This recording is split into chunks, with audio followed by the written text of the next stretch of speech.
They walked together through a city that no longer knew what it was supposed to be afraid of. The fleet was still above them, thousands of vessels holding the sky in a silence that no military broadcast could fill. And yet Ethan and Lena moved through the streets as though they had somewhere specific to be, as though the world ending around them was simply the weather. I tracked their signals with every instrument I had. In 3 centuries of observation I had recorded individual humans in moments of extraordinary courage, but what I was watching in these two was something that did not fit neatly into that category. Courage implies the presence of fear that has been overcome.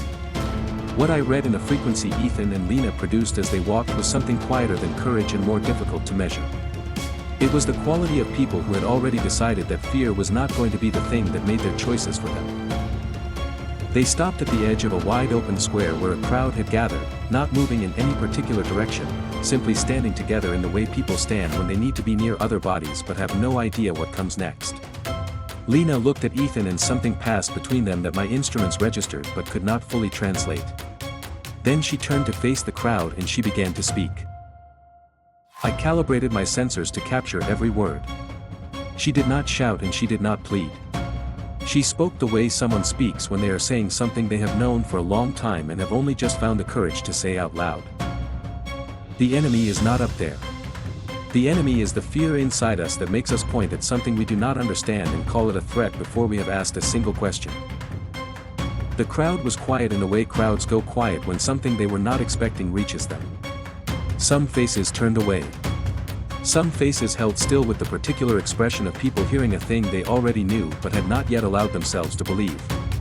Ethan stood beside her and said nothing, but his stillness carried its own kind of weight, the weight of someone who has placed everything they have behind another person's words. Above them the UAP signatures of our fleet remained unchanged. We had not moved and we had not responded to any of the signals your governments continued to broadcast toward us. We were watching what was happening in that square with the full attention of every instrument on every vessel in the formation, because what was unfolding below us had no precedent in our records. A species in the middle of its own collapse, producing from within itself 2 individuals willing to stand in an open square and tell the people around them that the story they had been given about the danger above them was not the whole story. The crowd began to shift. Not dramatically, not all at once, but in the small and irreversible way that things shift when a true thing has been spoken into a space that was ready to receive it. I recorded the change in the collective frequency of the people in that square and ran the data against every model we had built for this civilization. Nothing in our projections had accounted for this rate of change at this stage of the contact event. And then at the far edge of the square a vehicle appeared, moving fast, carrying the frequency signatures of government authority, and Ethan saw it before Lena did. He put his hand on her arm and said something I had to push my sensors to their limit to catch. We need to move. Now. Lena did not hesitate.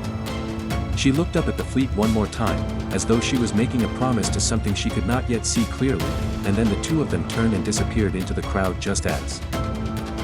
Thank you for watching until the end. We need your support. Please subscribe to our channel and give us a like.